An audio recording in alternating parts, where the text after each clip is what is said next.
มาสุงค่า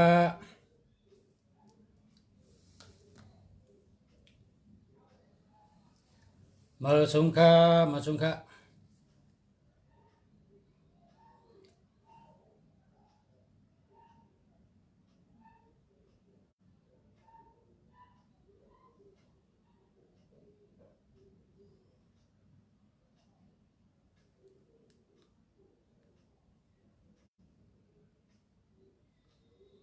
มาสุงค่ามาสุงค่า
มาสุงค่า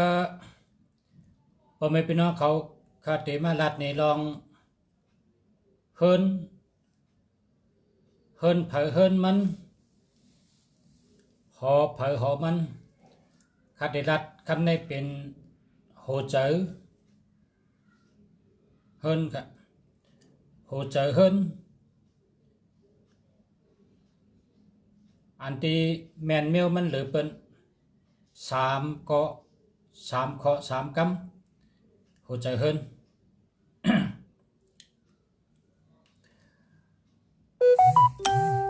เปิ้นเฮ็ดสังก็มีโหเจิงเนาะอันนี้เอาเฮ็ดทางกุ้ยเอาเกหางกุ้ยนะอำโลกะจังเปิ้นมาแกะอำโลกะจังเปิ้นมาตุ้ยเพราะว่าได้ยินเจ้านี่ก็เฮาแกหางกุ้ยเฮาเฮ็ดทางกุ้ยพอเฮากะจังเปิ้นเฮาก็ได้เสียเงินปันเปิ้นพอเฮาเฮ็ดกุ้ยเฮาก็เฮ็ดให้ถูกใจเฮาเฮินเฮาหอเฮาเฮ็ดให้ถูกใจเฮาเฮาก็เต็มได้เสียเงินเฮินเฮาก็ได้หลีเหมือนเจอเหมือนอกเหมือนเจอเฮินเผยเฮินมันโหเจอเฮินอันดีเลยเปิ้นนี่มี3 กำนะครับมี3 กำมี3 เมลมี3 ลองเมลที่1 เมลที่1เฮินเฮาในเฮามันมีสายแรงเปียงปอเฮินเฮาในเฮามีสายแรงเปียงปอเพราะว่าเฮินเฮามีสายแรงเปียงปอปานไหนปลายวนก็แจงแรงเนื้อเจอวนสังก็เจอป่องเจอแรงเนื้อก็โหสอนปิญญาเห็นปิญญาตั้งหูตั้งหมอก็เจอป่องเจอแรงวนสังเจียนจ้าสังก็เจอป่องเจอแรงย้อนไปว่าเนื้อเฮินเจ้าเก่ามีสายแรงเปียงปอเฮินพี่น้องไต้เฮาเมื่อขาก็เรียกแต่ขาอยู่เมืองไต้มีพักดูนานะมีพักดูนาแล้วก็มีปะแตง2 หูกันในแก่ขะแลอันที่ข้าหันนะกันในเมื่อเดี๋ยวในข้ามาอยู่นอกเมืองข้ามาเห็นหูหลอกลายโหเจอเฮินอันแคมเลยเปิ้นอันดีเลยเปิ้นอันแมนเมียวมันเลยเปิ้น แลเฮิรนเผยเฮ็ดไรก็เฮิรนนั่นเป็นเฮิรนนั่นจะเป็นรองก้นเฮิรนหลังนั่นขึ้นใหญ่เหมือสูงลักแหลมแซมกะมีญาณปัญญามีสติวิทยาหลีญาณปัญญาหลีปลายวนหลีหมอปกป้องภาวะจัดปันลักแหลมแซมกะมักมีขึ้นใหญ่ห้างเผยห้างมันข้าเฮาเห็นหูล็อกลายเปิ่นเมืองเปิ่นขึ้นใหญ่เอาข้าเฮาขึ้นมาลัดปันคนในเมืองใต้เฮาอ่อนกันต้วยเฮิรนเผยเฮิรนมันค่ะอำโลจางเปิ่นมาต้วยอย่าไปกะจางเปิ่นมาต้วยเพราะเฮากะจางเปิ่นมาต้วยนี่เสียงเงินเสียงเงินเสียมกายังเฮ็ดเหมือนใจเฮาเฮ็ดเหมือนใจเฮาเพราะเฮาถ่อมลุงสาเมืองดีลาดจะได้เฮ็ดทางกล้วยได้เหมือนใจเฮาไปถูกก็เฮ็ดทางกล้วยให้เหมือนใจไปแรงหนังหึงตีแรงเฮ็ดทางกล้วยผู้ปัดแตงมันในเฮ็ดน้ำผู้ปัดแตงในเฮ็ดน้ำพักดูหลงเฮิงกวางเฮินเฮิงสูงนะผาเฮินในเฮิงสูงมุงนะมุงเฮินในใต้เฮากูปอกมุงคาเพราะว่ามุงคาในสอมแหลมเหี่ยวก็ในเฮินก็รับสึงสายแรงก็เป่งปอกำในมีลูกมีหลานก็ปีญาอำใหญ่ตั้งหูอำใหญ่กว่าตั้งเลยก็เลยโกเปิ้นมีเจอโกเปิ้นเพราะเปิ้นหลอกก็โกขี้โกเปิ้นเฮ็ดให้เฮาโกถ้าเฮาตกใจ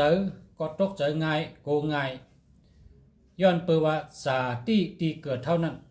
เฮิรนเท่านั้นมันผิดไว้ในตั้งแต่ในกะวันตามือนาข้าอยู่ที่ในต่างราชชูเจ้าต่างเปี้ยชูเจ้าต่างราชชูเจ้าเฮาชูเจ้าเฮ็ดเฮิรนเหมือเฮามันมีสายแรงเป่งปอหนึ่งแรงหนึ่งดีในเฮิรนเนี่ยเฮามันแรงกูจอกกูเจงเฮามีปัดแตงผู้แรงปัดแตงเนี่ยผู้แรงปัดแตงปอกเนี่ยเฮามีน้ำพักดูให้กว้าง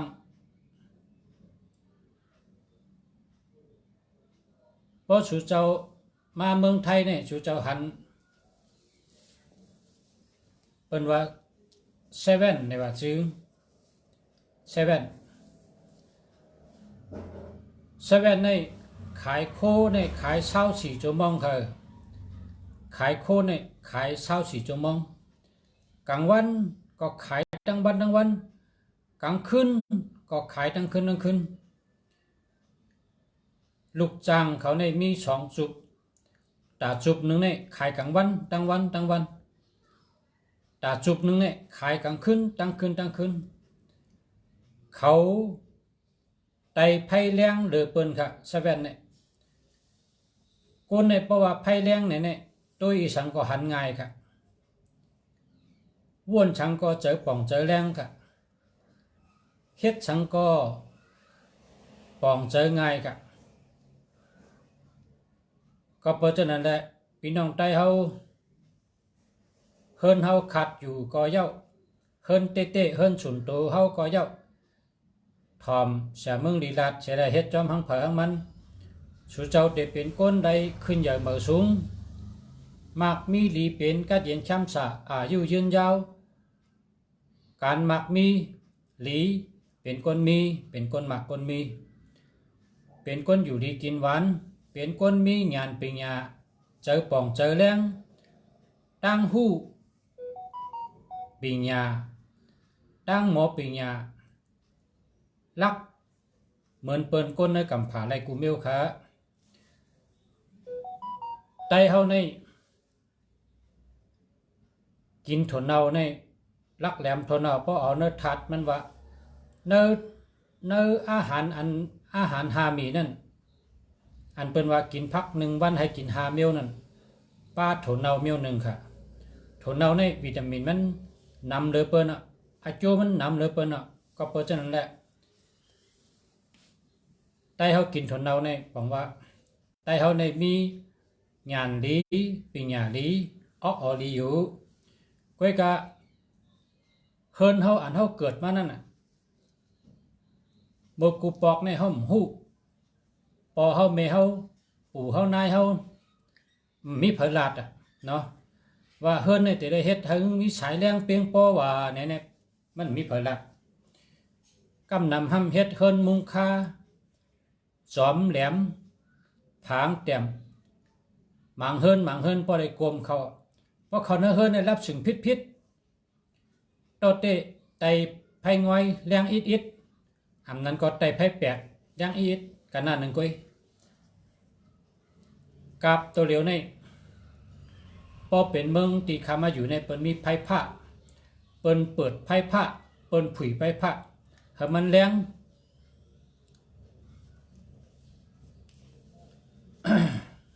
ให้มันมีสายแรงเพียงพอค่ะ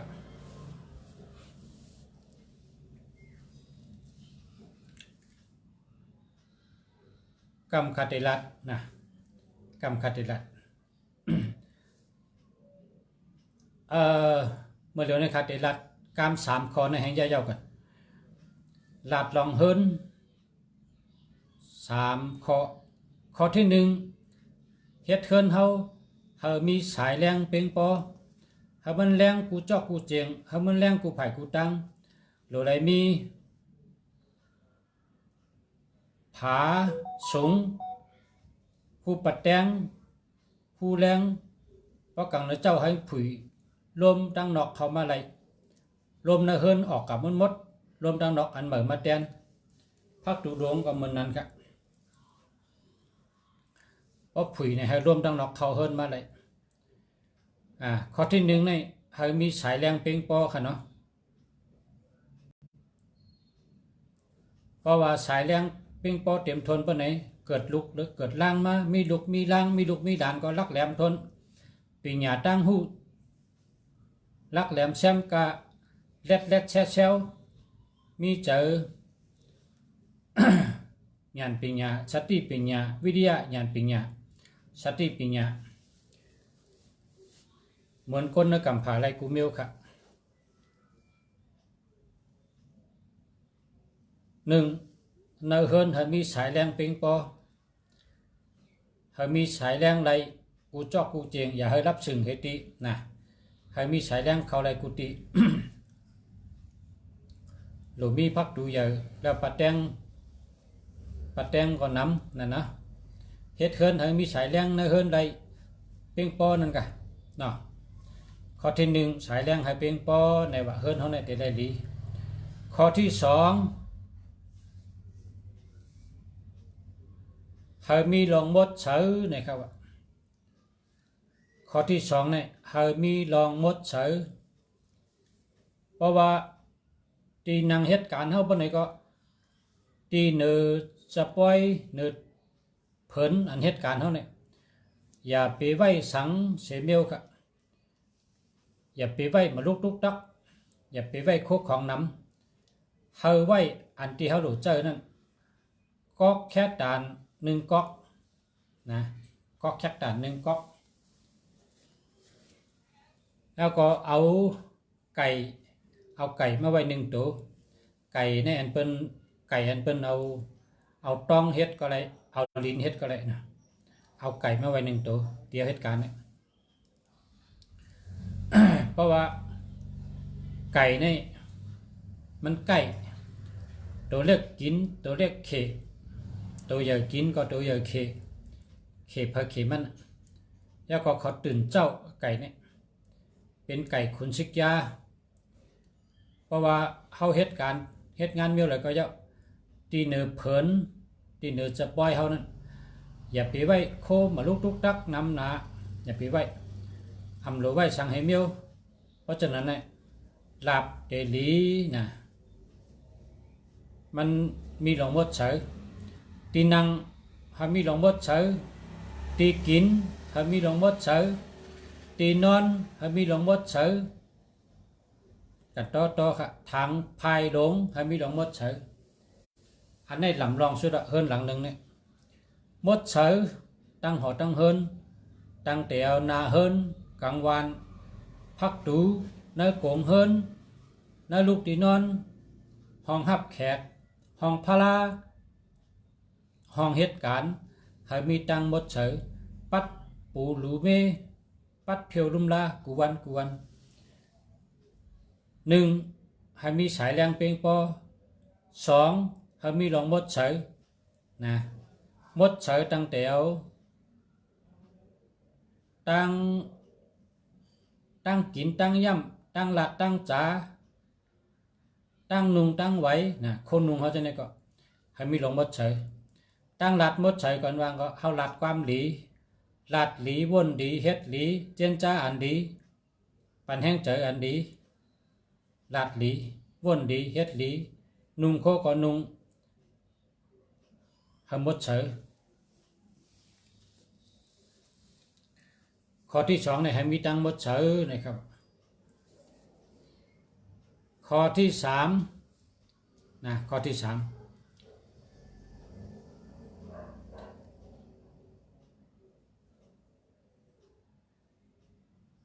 สว่างสะอาดสะดวกข้อที่สามนี่ง่ายนะข้อที่สามนี่ง่ายโคเมียวเหลอไว้ตีเหลอเพราะเอาเจอเย้าเขาขึ้นมาไว้ตีเก่าเพราะเขาหลูเจอตื้อแทงมันยิบง่ายเพราะหลูมาก็หาง่ายแน่เป็นเขาว่าง่าย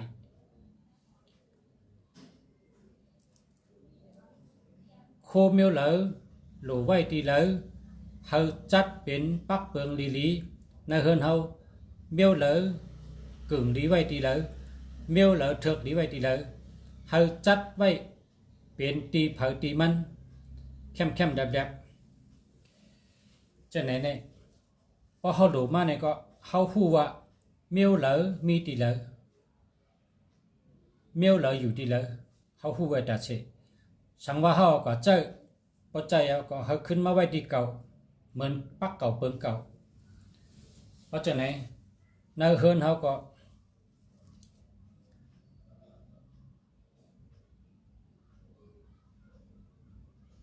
มีปักมีเปิง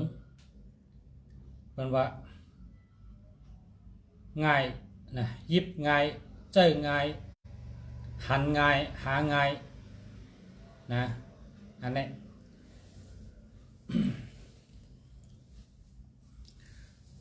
มีสามข้อนะครับข้อที่หนึ่งให้มีสายแรงเป่งปอในเฮือนเขาข้อที่สองให้มีหลองมดเสือแคมแลบข้อที่สามให้ยิบง่ายหาง่ายหันง่ายคนในเฮือนเขาเนี่ยโคเขาเนี่ยมีหลายมิ้วมีสั่งหลายมีนำกระหือตานใดก็ยับเขาจะได้เฮ็ดปักเปิงเสียได้ชาตำไปเป็นตีเผาตีมันเพราะเขาหลูมาจะได้หาง่ายหันง่ายยิบง่ายใจตีง่ายนะครับมีสามข้อนะครับมีสามข้อในความสามข้อในเป็นโหเจอลองเฮินเยครับเฮินเยในลำลองปุนตะกวนเฮาเตะบ่าคำเดียวเปิ้นก็เป็นก้นเฮาก็เป็นก้นข้าวยามก็เช้า4 ชั่วโมงเหมือนกันก็ข้าวยามก็เปลี่ยนกันข้าวยามก็เปลี่ยนกันก้อยกะข้าวยามเปลี่ยนกันในไปวนในมันเป็นกันไปวนในมันเป็นกันก็เปิดสั่งในนี้มาเจนจาด้วยเงาขำปื้นเฮาเคินเฮาเนี่ยมันเฮ็ดไปแมนเมลมันเฮาหลูขึ้นเฮ็ดเคินเฮา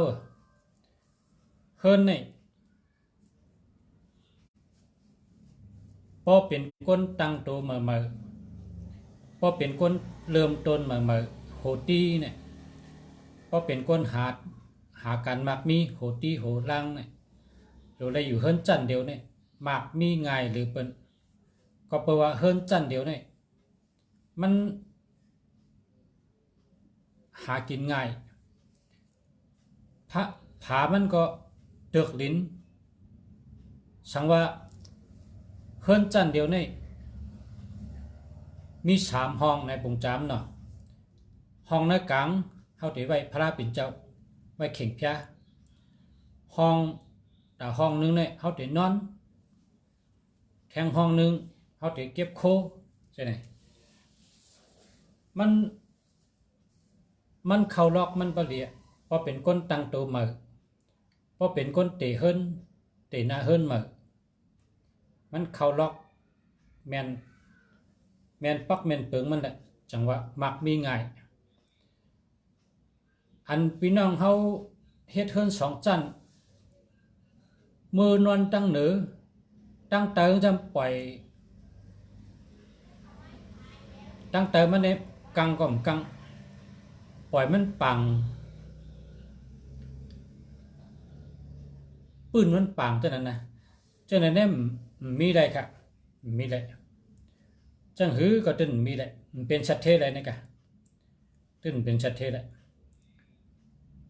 หาแก่ก็พอกินพอดูพออยู่ไรกันนั่นแกหาแก่ก็มันเป็นชัดเทเลยเพราะว่าธรรมชาติน้ำเนี่ยปองไหลในมันลุกตีสูงลงตีเตียมน้ำในธรรมชาตินี่นะพอมันไหลเนี่ยมันลุกตีสูงลงตีเตียมหลายๆพอเป็นเฮิรนเฮาเนี่ยก็เฮาเฮ็ดเฮิรนเนี่ยตั้งหน้าเฮิรนสูงแล้วก็กะญา2ไผ่เตียมลงอีกนึงกะญาทางขี้เตียมลงอีกนึงนี่เป็น3ห้านไว้น่ะมันจังไปมักมีกำในสังว่าเฮาเอาน้ำถอกที่ในหน้าเฮิรนนี่ก็น้ำนี่ได้ไหลลงกว่าตรงนั้น2ไผ่พอเตรียมนั้น2ไผ่เอาเนี่ยมันได้ล้วนลงกว่าทั้งแทงห้องอันเฮาไว้ทางขี้แค่นั้นเป็น3จันแล้วจังนั้นตั้งหน้าสูงแล้วก็เตรียมลง5นิ้วแล้วก็เตรียมลงทั้ง5นิ้วมันเป็น3จันแล้วเพราะฉะนั้นเป็นสภาวะน้ำไหลเข้าเฮิรนเนี่ยมันได้เป็นเฮิรนก้นมีเฮิรนสัตเทเหมือนเฮากินตั้งกินน่ะเฮาเอาใส่ที่ชอบเฮาเนี่ยใส่ที่ลิ้นเฮาเนี่ยเกี่ยวเคี้ยวเฮาเนี่ยเหือกเฮาเนี่ยเกี่ยวอ่อนแล้วก็อื่นโน่นในกงคอน่ะเพราะอื่นโน่นในกงคอก็ลงอยู่ในห้องเขาอ่ะนะมันจังไกก็กึดไว้ในห้องเขาให้แหละเป็นเอ็นเป็นแห้งเร่งมาหัวใจเฮาเร่งตับเร่งปอดเท่าไหร่มีเลือดมีแห้งมาตั้งกินนั้นเฮากินเป็นฉะนั้นครับกำในเฮิรนนั้นเฮาอยู่ในพอเฮาเฮ็ดเฮิรนบ่ไหนปืนเฮิรนในแต่ได้เป้งดีๆยาวก็ปอกกะญา2ไผ่เนี่ยเฮาเตรียมลง5นิ้วยาวกว่าทางห้องนึงปอกกะญาทางขี้ครับเตรียมลงทาง5นิ้วจังนั้นน่ะมันก็แม่นแมวมันเป็นเฮิรนคนมีเปิ้นวางมักมีง่ายเป็นสัตเทเบิ่งในเปิ้นเป็นสัตเทว่ากำใน พี่น้องใต้เฮาที่ในเมืองใต้เฮ็ดเฮิรน เฮ็ดเฮิรนสูงค่ะมื้อนอนตั้งเหนือตั้งใต้นี่ผาก่อมนอนกังก่อมกังเพราะว่าน้ำในป้องไหลมานี่มันลูกตีเตียมให้ขึ้นที่สูงเนี่ยมันมีกะน้ำที่ไหลก็ยาวน้ำอันลูกตีเตียมให้ขึ้นที่สูงเนี่ยมันมีเหตุมันมีเหตุเมน้ำที่ไหลก็ยาวลูกตีเตียมขึ้นที่สูงเนี่ยมันมีเมน้ำเนี่ยสภาวะมันเนี่ยมันได้ลูกตีสูงให้ลงตีเตียมหลายๆเลยชูเจ้าเจนจ้าได้เลยชูเจ้าเฮ็ดเฮิรนแห้งเสมอนอนจันเนือล่ะจันไตซ้ำกังแคมซ้ำนอนซ้ำอยู่ซ้ำไว้คุกของเพราะฉะนั้นได้พอชูเจ้าจังมักมีแหละเพราะว่าเฮ็ดเฮิรน2จันนี่ อันที่อาจูในไรสังในไรรวมผ่านกับผ่านมาจันเตอร์นึงไรอยู่ดีกินวันกันนั่นแกก็ว่ารวมในผ่านกับทั้งปืนเพราะใครเป็นมักมีใครเป็นก้นมักก้นมีใครเป็นสัตเทเนี่ยปืนเตอร์เนี่ยเราได้กังเข้มสื่อเข้มสื่อปิ้งยาวก็ปอกับเมเนี่ยเราเลยนอนจันเตอร์ปอดังเมเนี่ยเราเลยนอนจันเตอร์พอมีลูกมีล้างมีลูกมีหลานเนี่ยเอาคือมือนอนตั้งเหนือจังไหนจังไงเมียนเมียวมันเพราะว่าโดนไม่ในผ่าแล้วเปิดเงามันอ่ะก็นั่นเป็นเจ้ามา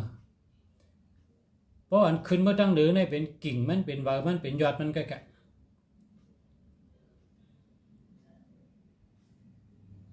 ชูเจ้าเจนจ้าได้โดนไม่ได้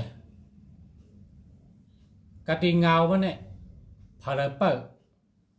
ก็นั่นมีอำนาจเลยเปิ้น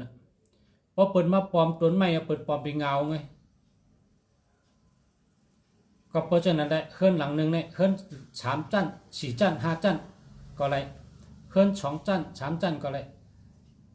พอมีเคลื่อน2 จั่นตัวนี้ปอตั้งเมเนี่ยหรือเลยนอนจั่นเตอติ๊ก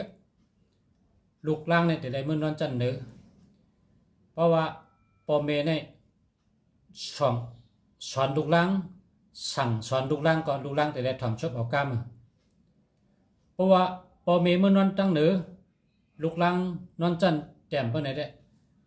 พอเมเนี่ยสอนลูกล่างไล่ลองสอนล่างไล่เสียเมียวเพราะว่าลูกล่างในนอนตีเงาไม่นะพอเมจะเมื่อนอนตีกิ่งมันไหมอำนาจมันไล่กันก็เลยนอนจันเตอก็นั้นมีอำนาจเต็มก็เลยนอนจันหนึ่งเนี่ยจันเตอเนี่ยก็นั้นมีอำนาจเพราะปันด่วนนอนจันเตอปในลูกอ่อนก็มีอำนาจเพราะหึงมาติหลาปอหลาเมทั้งหมดเพราะปอเมงจะขึ้นตอบปอเมงว่ากำเลยกำนั้น ก็เปิดเขาอ่ำหูและเฮ็ดพิษก็มีมีเผยลาดกับปนมาเมื่อในเขาเอาลองเฮิรนเยลองอยู่เช่ามาอุบมาลัดปอมพี่น้องเขา เฮาอยู่จอมเฮาแมนเมียวมันสุเจ้าเป็นสัตว์เทอะไรกูก็เพราะว่าก้นในเกิดมาในกุศลีกูก็กุศลีกามลีจังค่อยเป็นก้นกะยาก็ก้นเขาในคัดจะหาเงินกูวันกูก็กูก้นอ่ะก้นหาเงินเฮิรนในเป็นตีนอนเขาก้นในทำออกกะหาเงินมาพอมีเงินมีคำมาฉันมาจู้ไว้ที่เฮิรนหลังนั้นหากินหาย่ำหาเนื้อหาปลาหาข้าวหาพักหาตั้งกินตั้งย่ำพออะไรมาเอามาจู้เฮิรนหลังนั้นหมดก็เพราะฉะนั้นเฮิรนเขาค่ะหลู่ให้มันแมนเมียวมันแหละนอนก็เฮนอนเฮแมนเมียวมันเฮ็ดก็เฮแมนเมียวมันสังว่าก็เลยอ่ำป่องเจอเฮโทรมาถามคาเตซับแรงเนคาเตลัดนี่เฮจังแรงเฮิรนตะกะเฮิรนกับไก่เลยลองเฮิรนเนี่ยเพราะเฮ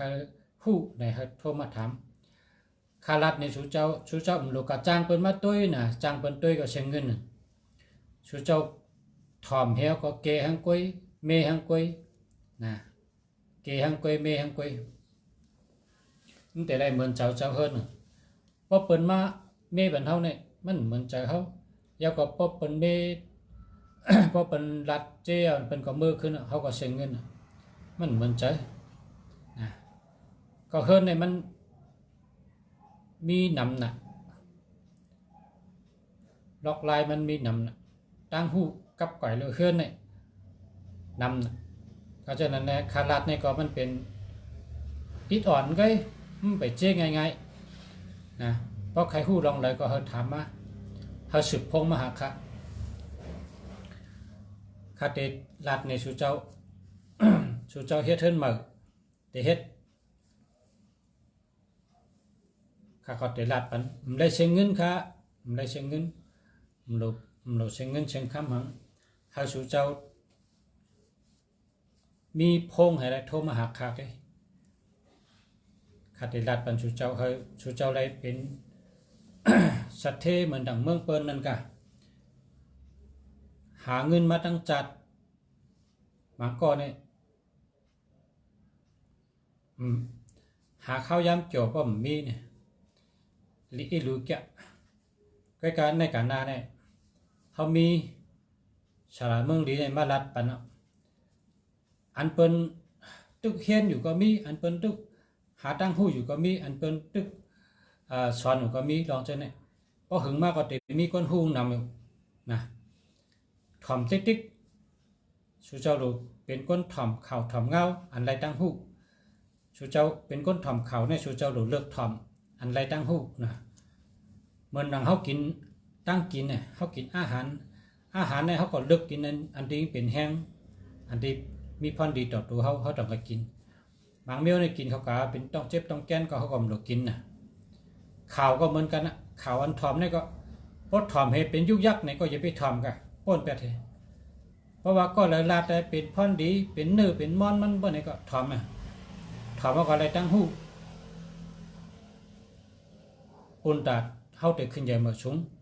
ปุ่นตาเขาเตะมากเตะมีเป็นสัตเทจังเปิ้นถ่อมข่าวก็เลือกถ่อมอันมีพรดีตั้งกินก็เลือกกินอันมีพรดีมันนะตั้งลาดก็เลือกลาดอันเป็นอโจงอันมีพรดีมันตั้งว่นก็ว่นอันเข้มว่นอันเข้มว่นอันดีๆพอเขาว่นให้ได้ใจชุกขะพอเขาว่นให้ได้ใจทุกขะใจชุกชักไปนี่อย่าไปว่นมันหรอกนะอย่าไปว่นมันพอเขาว่นให้ได้เขาจ่อเขายุ่มเขาโขเขามีตังเสียใจก็ว่นใครว่นก็ว่นตั้งเกี่ยวนะพอสมบูรณ์อะไรตั้งทุกข้าใจไปนี่อย่าไปว่นลองนั้นเงื่อนเวเฉียนตางว่นมันอยู่ที่ใจเจ้าเก่าก็อยู่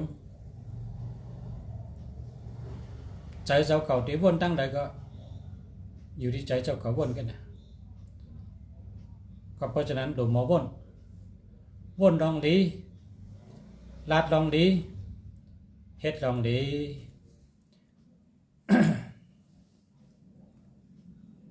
อย่าไปลาดถึงจื้อเปิ้นอย่าไปลาดถึงจื้อเปิ้นเผื่อตาเขาลาดถึงจื้อเปิ้นเนี่ยตาเขากัดถ่อมอันมีตั้งหูเด็ดตัวตนเพราะเขาลาดถึงจื้อเปิ้นเนี่ยมันย่อให้ปอกอาโจก็มีเชิงข้าวยำหลายๆก็เขาตาหาตั้งหูเขาเลยตั้งหู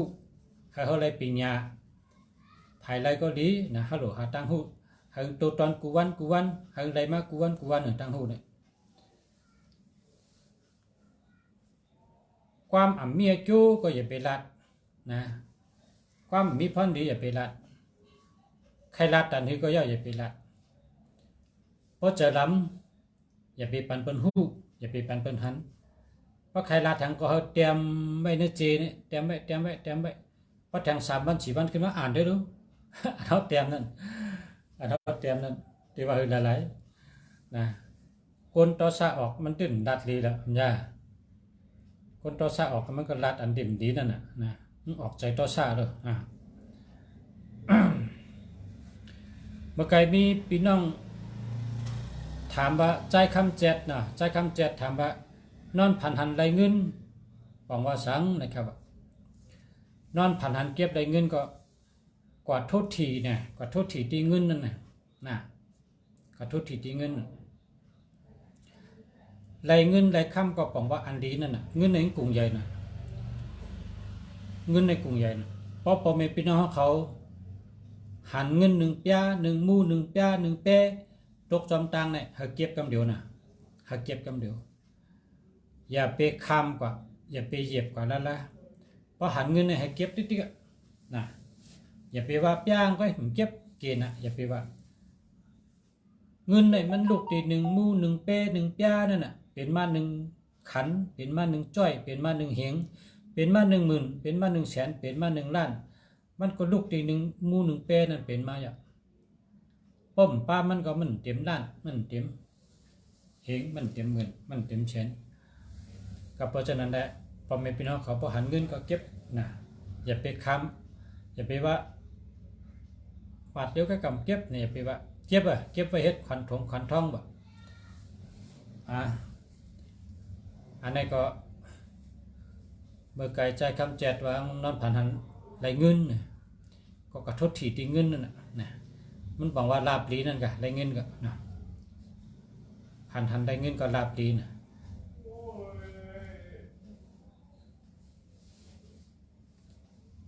เมื่อไกลมีคนถามหมายพงกองตั้งแต่ตอบก็ในที่มาตอบ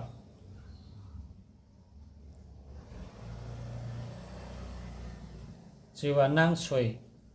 เมืองหนองเนี่ย098 743 6661อันนี้แคมยาวค่ะแคมเต๊ะๆหลีเต๊ะๆค่ะนะเจอแล้วค่ะ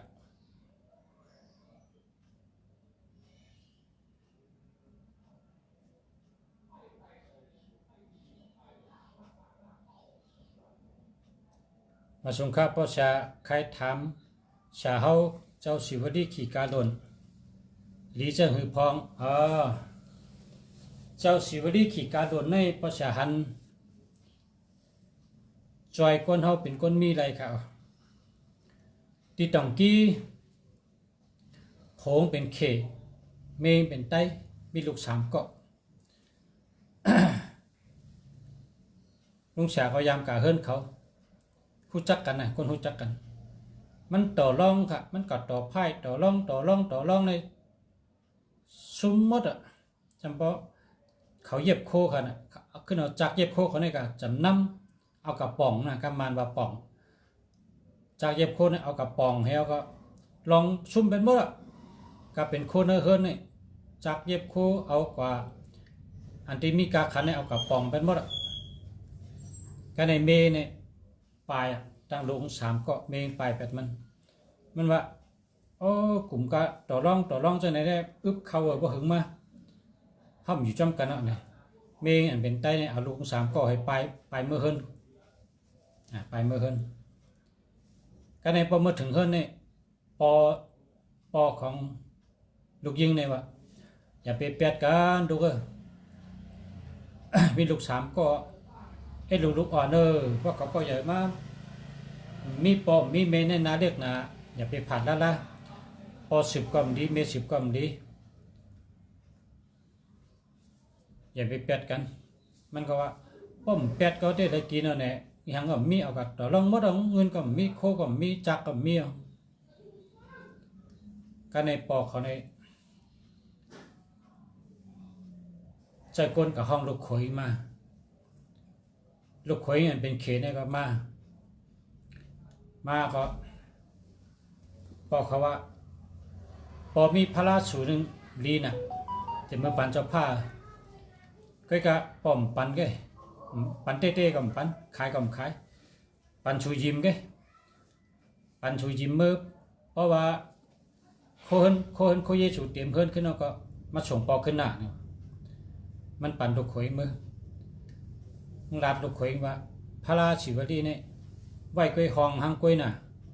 ในห้องนั้นน่ะมีพระราชิวลีสู่เดียวแล้วก็เผิน1เผินหมักไม้7ลูกหมอก7ลงเต้นหอม7ต้นหลูไหวกูวันน่ะเฮียมันลูกข่อยอันเป็นเขตในของหยุ่มพระราหนาวมันก็เอามือเฮียก็มือเฮ็ดจังนั้นไว้เฮ็ดตาห้องห้างกล้วยในมือปัดมือ7มือถูเฮียก็เอาเผินมัดตั้มให้ก็เอาชิวลีตั้มไปให้ก็หลูน้ำหลูหมอกหลูเต้นหอมจำหนังปองสั่งเมืองกำในเต้นหอมชุดมันกัดตอดกัดร่องกัดต่อร่องขึ้นพอเต้นหอมชุดมันก็คัดพัดดุยกัดต่อร่องที่เนี้ย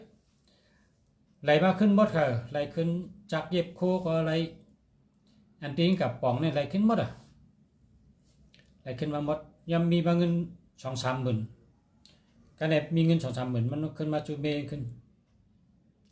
มาห้องเมย์ก็ยุบว่าหันลองมาตั้งปีมันแต่หันมีเงินในปอกให้คือเขามาเดือน2 เดือนนะเพราะว่าท่านมีเงินเป็น2-3 หมื่นเมย์ก็ยุบ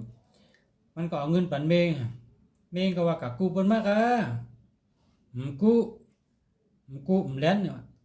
จักเย็บโคก็ไหลมาขึ้นหมดเลย เมงกับมือกันในปอเมในเอ็ดลูกอ่อนนั่นกะเอ็ดลูล้าน3ก็ปอเมในมือตัวก็ไหลขึ้นหมดอ่ะโคเฮิรนเผินหวานขึ้นเตรียมเฮิรนขึ้นนะของไหลเงินน่ะมีเงินขึ้นอ่ะกันในปองขึ้นมาลัดเมเห็นมือจะดูไหลมากขึ้นหมดกันในปองมือย้อนขึ้นพลาสูหมักสูมีก็ในสูเป็ดตัวอันเย็บโคสูเย็บโคสูเลยกินได้เย็บโคใส่ได้กินได้ดูก็เดียวอ่ะพอเดี๋ยวมือพลาขึ้นเนี่ยลูกคอยงำปันลูกคอยไว้ย้อนพวกเขาปันให้คักก็ไก่ทั้งให้5-6 เดือนนะใครย้อนแต่5-6 เดือนข้างแต่เมื่อชงเนี่ยว่ะแค่นั้นนะเขากำกัดด้วยทางไว้เนี่ยนะเขาก็ได้กวาดทางแต่ว่ามันเขาเดี๋ยวเขายืนหนูมันก็ไหลไวมาของไหลติ๊กๆอ่ะเจ้าสิวลีขี่การหล่นเนี่ยมัน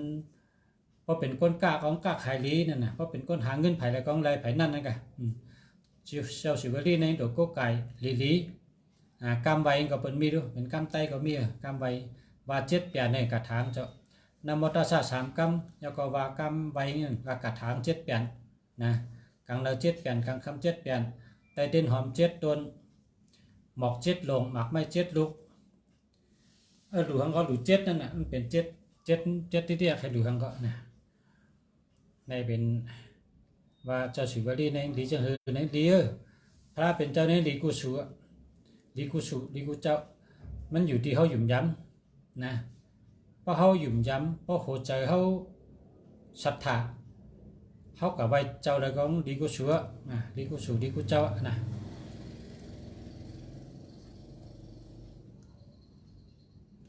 ยินชมครับจ้ามาชมกัน06 27557124อันนี้มันดีทำมานะทำมาค่ะ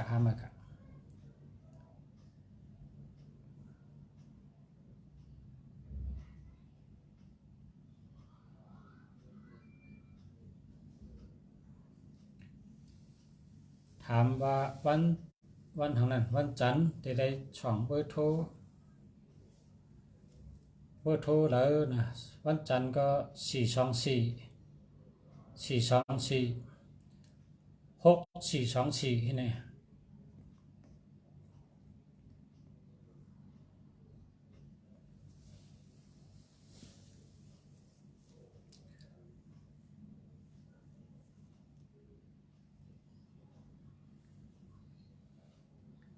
0942611436อันนี้รีบค่ะจะแล้ว0903291813อันนี้หามาค่ะหามา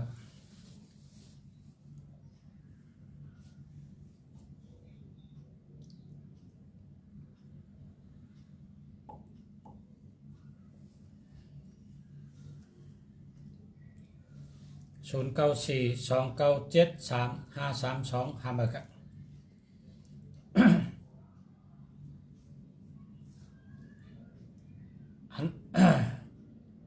ยินจมนำกับ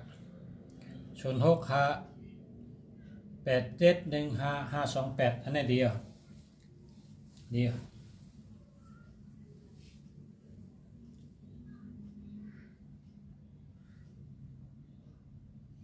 0942538161หามาครับ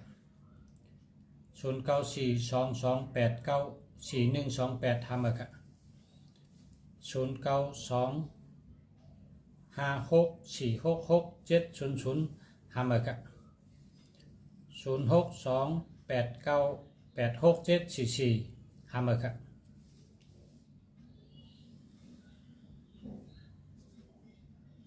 อันตีอย่าไปเอาในมี6กูอย่าไปเอาเพราะกับชื่อในศูนย์มีตัวเดียวไว้121318273767เนี่ยอย่าไปเอามีกันไหน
ต็มปานเนาะครับ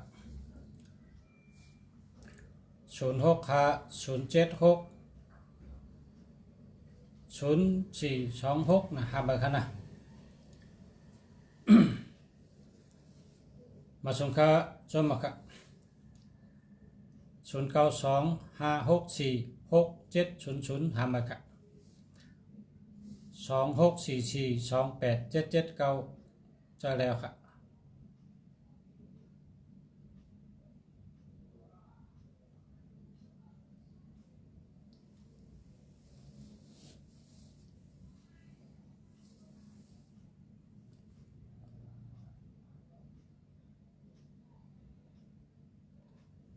0994797288อันนี้จะแล้วคันนะจะแล้วเพราะว่ามีตัวอันเต็มดีในมี72นั่นก็เหลือนั่นกองดีอยู่0940447891 หามาครับ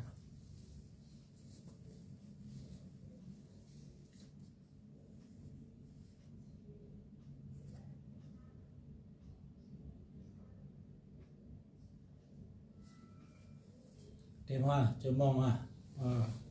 เต็มใบกันละนั่นจอมาครับพ่อแม่พี่น้องเขาเอามาพกกันคบกันใหม่นะมาพกคบกันใหม่